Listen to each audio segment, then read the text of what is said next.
Hi hello नमस्कार, स्वागत आहे तुमचं माझ्या मराठी कथा या यूट्यूब चॅनलमध्ये। तर कथेचं नाव आहे प्रपोज। मागील भागात भाग 1, 2, 3 आपण मागील भागात पाहिलेला आहे। आता आपण पाहणार आहोत प्रपोज भाग 4 आणि 5।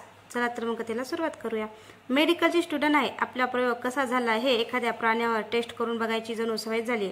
त्यावर तिच्या घरात चांगलाच हास्य पिकला। माझं केविलवानं तोंड पाहत हळू स्वतःचे कान पकडून माफी मागितली, पण राग नव्हता तिच्या कसल्याच बोलण्याचा, मस्करीचा। ती काही बोलू दे, किती मस्करी करू दे, छान वाटायचं। तिला पाहिलं की सारं जग हरून जायचो, कारण माझ्यासाठी ती आता जगातील सर्वात आवडती व्यक्ती होती, स्वतःच्या जीवापेक्षाही। पण ते इथं आणखीन किती दिवस आहेत हे माहीत नव्हतं। बघूया आता पुढे। तिला प्रपोज करायचं ठरवलं। तिच्या मनात काय आहे माहीत नव्हतं, पण ते अचानक हे शहर सोडून गेले तर दिवस फिक्स केला, मेसेज टाकला, रंकाळा 11 AM रिप्लाय आला, वाढदिवस आहे वाटतं? हो, मीही मेसेज चिकटवला। मी जरा अधिकच उतावळा झालेलो, अर्धा तास आधीच पोहोचलो। एक छानसा गुलाबाचं फुल शर्टाच्या आत लपवून मी तिची वाट पाहत बसलेलो। ती आली क्लासवरून थेट ठरलेल्या ठिकाणी। नेहमी सारखीच सुरेख दिसत होती, ब्लॅक जीन्स, पिंक टॉप, चमकदार सोनेरी केस जे आजही नेहमीप्रमाणेच मोकळे सोडलेले, कानात छानसा रिंग, तर कपाळावर बारीकशी टिकली। दुरूनच स्माईल करत पुढे आली। आज सुट्टी तुला? बॅग बाजूला ठेवत बाकड्यावर बसली। नाही ग, एक खूपच इम्पॉर्टंट काम होतं म्हणून सुट्टी घेतली। थोडा वेळ काय बोलावं सुचेनासं झालं। ती मात्र नेहमीच्या गमती सांगण्यात दंग होती। हसता हसता 2 वेळा माझ्या पाठीवर नेहमीसारखीच चपाट मारली, पण माझं लक्ष कशातच नव्हतं। मी तिचं गोड हसणं, बोलणं मन लावून ऐकत होतो, पण तिला प्रपोज करायचं आहे या विचारानं काळीज मात्र धडधडत छातीतून बाहेर येतंय की काय असं वाटू लागलं। काय झालंय तुला असा गप्प का? शेवटी सारा धीर एकटावला, डोळे बंद केले, माझ्या शर्टमध्ये हात घालत ते गुलाबाचं फूल बाहेर काढलं आणि तिच्या निरागस गोड चेहऱ्याकडे पाहत म्हणालो, प्रिया, तू मला खूप खूप आवडतेस ग। I love you Priya. आयुष्यातलं आजवरचं सर्वात मोठं धाडस केलं होतं ते म्हणजे प्रपोज। काही काळ जणू सारं जगच थांबलं होतं। मगापासून होणारी झाडांची हालचाल, संत हवेचे झोके, पाण्याचा वेग, काही क्षण सार काही थांबलं। आवाज येत होता तो काळजाच्या धडधडण्याचा, अगदी स्पष्ट, अतिशय वेगाने। तिचं उत्तर काय येतंय हे श्वास रोखून ऐकत होतो आणि मला जे अपेक्षित होतं तेच झालं। तिच्या चेहऱ्याचा रंग उडाला। ती अगदी शांत बसून होती, खाली शून्यात पाहत। पुढचे काही सेकंद ही जीव घेणे शांतता तशीच राहिली। तिच्या अस्वस्थ चेहऱ्याकडे पाहत माझ्या डोळ्यात पाणी आलं, कारण मला माझं उत्तर भेटलं होतं। ती काही वेळात निघून गेली, पण मी मात्र त्या तलावातील संत पाण्याकडे पाहत तसाच बसून राहिलो। किती वेळ माहीत नाही, पण आता सारं काही संपलं होतं। काही भावना ह्या मनातच छान, सुंदर, सुरेख, स्वप्नातल्या चांदण्यासारख्या असतात, पण जेव्हा त्याच भावना ओठावर येतात तेव्हा त्यांची सत्यता किती वेदनादायी आहे हे समजतं। पण तेव्हा खूप उशीर झालेला असतो। रात्रीचे 10 वाजले होते। तलावातील पाणी किती सुरेख वाटत होतं। आजूबाजूच्या लाईटचा प्रकाश परावर्तित होऊन चमकत होतं। पाणी माझ्या डोळ्यातही होतं, खारट पाणी, एकतर्फी प्रेमात अपयश आल्यानंतर डोळ्यात दाटून येणारं पाणी। खूप खूप वाईट वाटत होतं। ती मला आपला चांगला मित्र समजत होती, पण मी प्रपोज केलं तिला, गमावून बसलो तिला। माझ्या आयुष्यात तीच सर्व काही आहे, माझं सर्वस्व। पण संपलंय सारं काही। घरी आलो, पण जेवण्याची इच्छा नव्हती। आई, मी जेवून आलोय ग, एवढं म्हटलं आणि तसाच बेडवर पडलो। मिनिटाला येणारा तिचा मेसेज आज आला नव्हता। झोप येत नव्हती, या कुशीवरून त्या कुशीवर, पण विचार डोक्यातून जाईना आणि डोळ्यातलं पाणी थांबेना। रात्र पुढे सरकत होती, फक्त रोजची स्वप्न आजच्या रात्रीत नव्हती। होता तो एकटेपणा, आयुष्याला ग्रहण म्हणून लागलेला एकटेपणा। डाव्या कुशीवर झालो, इतक्यात दारावर टकटक झाली। किती वाजले माहीत नाही, पण बाहेर कोणीतरी आलं होतं। डोळे नीट पुसले आणि बेडवरून खाली उतरलो। लाईटचं बटन ऑन करून दरवाजा उघडला, पण बाहेर कुणीच नव्हतं। अगदी नीरव शांतता आणि बाहेरचा काळोख किंचित दूर करणारा सरकारी खांबावरील ट्यूबचा पांढरा प्रकाश तेवढाच बाहेर होता। कदाचित भास झाला असेल। मी दरवाजा बंद करून घड्याळ पाहिले, 1:30 वाजून गेलेला। बाजूच्या टेबलावर ठेवलेल्या जार मधलं घोटभर पाणी प्यायलो आणि बेडवर आडवा झालो। भूक लागलेली, त्यामुळे झोप लागेना। डोळे बंद केले तसा तिचा हसरा चेहरा नजरेसमोर आला आणि पुन्हा दरवाजावर टकटक झाली। कोणीतरी दरवाजा वाजवत होतं। पुन्हा दरवाजा उघडला, पण कोणीच नव्हतं। कोण मस्करी करते समजेना। दरवाजा पुढं केला आणि मागेच उभा राहिलो, म्हणजे झटकन दरवाजा उघडून जो कोणी आहे त्याला फोडायचा या उद्देशाने। काही वेळ श्वास रोखून बाहेर काही चाऊल जाणवते का पाहू लागलो, पण अगदी माझ्या संत गतीने धडधडणाऱ्या काळजाची धडधड ऐकू येईल इतकी ती रात्रीची नीरव शांतता पसरलेली होती. भिंतीवरील घड्याळाचे काटेही अगदी स्पष्ट ऐकू येत होते. कानात प्राण आणून मी बाहेरून येणारा आवाज ऐकू लागलो आणि पुन्हा दरवाजावर टकटक झाली. भिंतीवर घड्याळाचे काटेही अगदी स्पष्ट ऐकू येत होते आणि पुन्हा दरवाजावर टकटक झाली. तसा क्षणाचाही विलंब न करता मी दरवाजा उघडला. तसा अंगावर सरकन काटा आला. बाहेर कुणीच नव्हते. होती ती एक जीव घेणी शांतता. आता मात्र भीती वाटू लागली. कसलीच हालचाल न करता मी हळूच दरवाजा बंद करू लागलो. तसा एक आवाज कानावर पडला. कोणतरी कणत होतं. शरीराला होणाऱ्या असह्य यातनांनी रडत होतं. माझी नजर समोरच्या रस्त्यावर गेली. धूळ मातीनं माखलेल्या रस्त्यावर एक सावली पडलेली आडवी. जिला शरीर नव्हतं, पण तरी एक सावली जमिनीवर होती. दाराच्या चौकटीच्या आत मी उभा त्या सावलीकडे पाहत होतो. तोवर त्याच्यात किंचित हालचाल जाणवली. ते अख्खूड होता तडफडत असल्यासारखे शरीराची हालचाल करू लागले. जमिनीवर पाय आखडून घेत सारं शरीर गोळा करत पुन्हा झटक्यासरशी सरळ केले. समोरच ते भयानक दृश्य पाहून भीतीनं अंग थरथर कापत होते. सर्व शक्तीनिशी ओरडावं किंचाळावं वाटत होतं, पण दात खिळी बसल्यासारखी अस्वस्थता झालेली.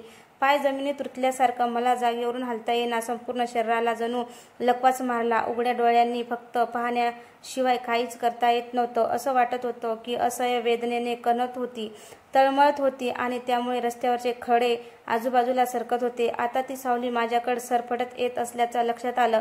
इतक्यात चर आवाज करत बाहेरच्या खांबावरची ट्यूब पटकन गेली. तशी बाहेरची ती भयान शांतता दूरवर पसरलेल्या काळोख आणखी गडद झाला.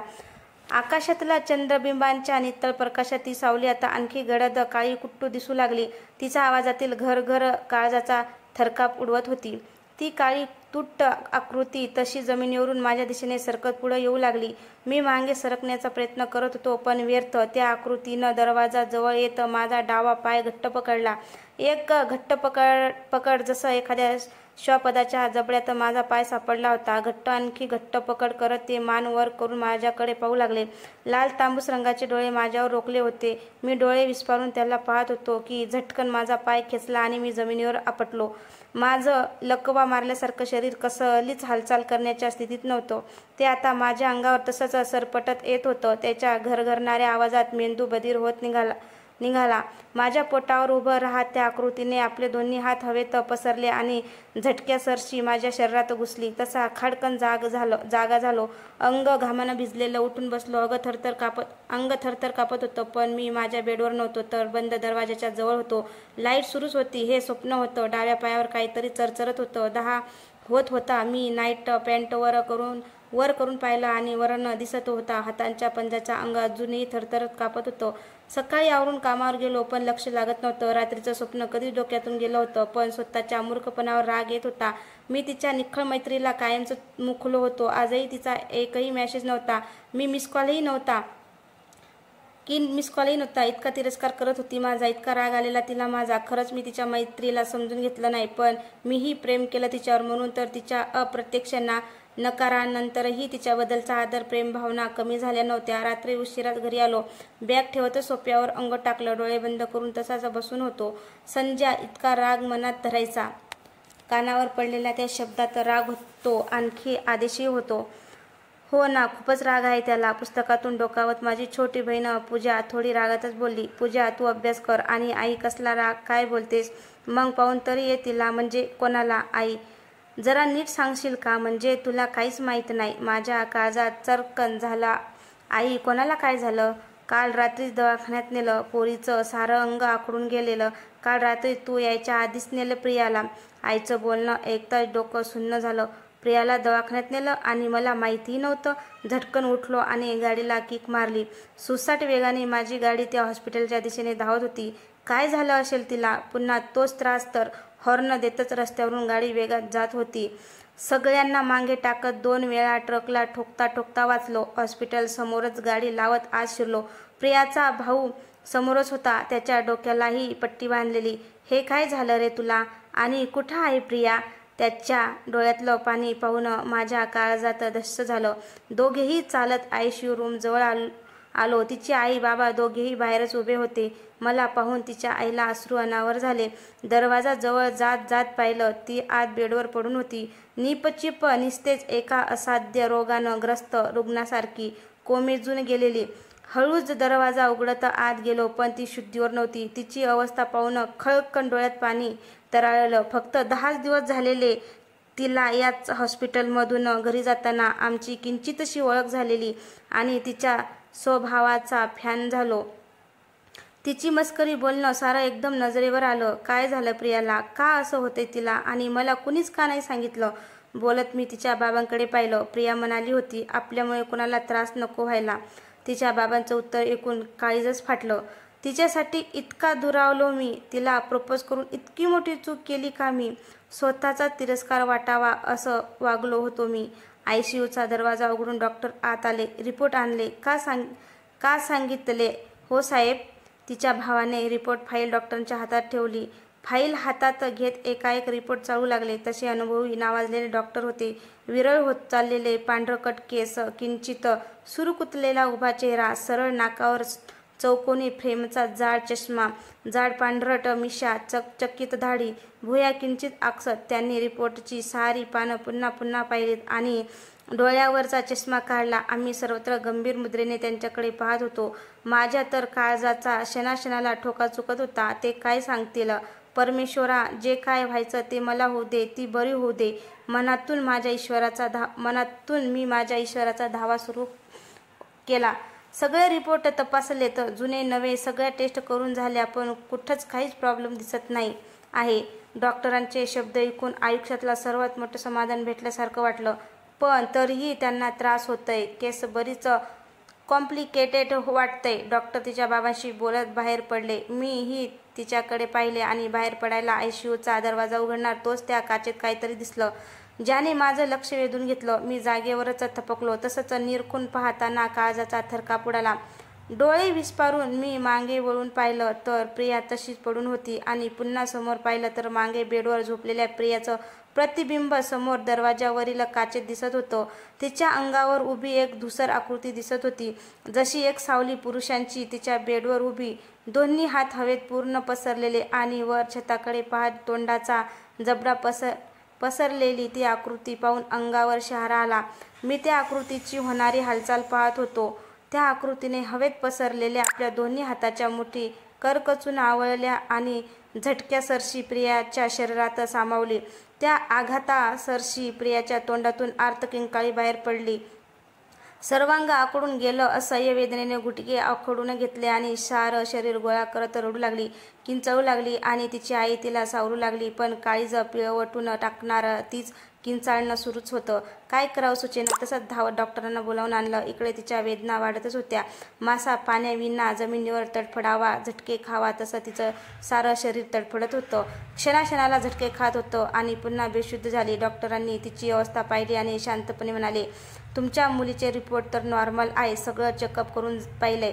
मुंबईच्या पुण्याच्या डॉक्टर्सचे पण रिपोर्ट पाहिले. त्यांनीही तेच लिहिलं, नॉर्मल. तरी काहीतरी घडतंय. डॉक्टर साहेब, आता तुम्हीच सांगा. पुण्यातून इकडे कोल्हापूरला आलो. मागच्या 6 महिन्यापासून सहन करते ती. तिच्या वडिलांनी आपल्या शुद्ध हरपलेल्या मुलीकडे पाहिलं. एक विचारू का? हो विचारा ना साहेब. डोळ्यावर लावलेला चष्मा काढत डॉक्टरांनी एक कटाक्ष प्रियाकडे टाकले. गैरसमज करून घेऊ नका. मी फक्त माहीत असावं म्हणून विचारतोय. बोला साहेब. परमेश्वरानं मुलीचा बाप बनवताना सहनशक्ती दिली आहे. बिचारा, एक तर ती आजारी असल्याचं नाटक करते किंवा तिला एखाद्या मानसिक आजारानं ग्रासलंय. डॉक्टरांचं बोलणं ऐकताच माझा पारा चढला. डॉक्टर, ती वेडी नाही आणि नाटकही करत नाही. एकापेक्षा एक माझ्याकडं पाहत होते. आणि हो, या जगात जशा अडचणी आहेत तसे उपायही आहेत.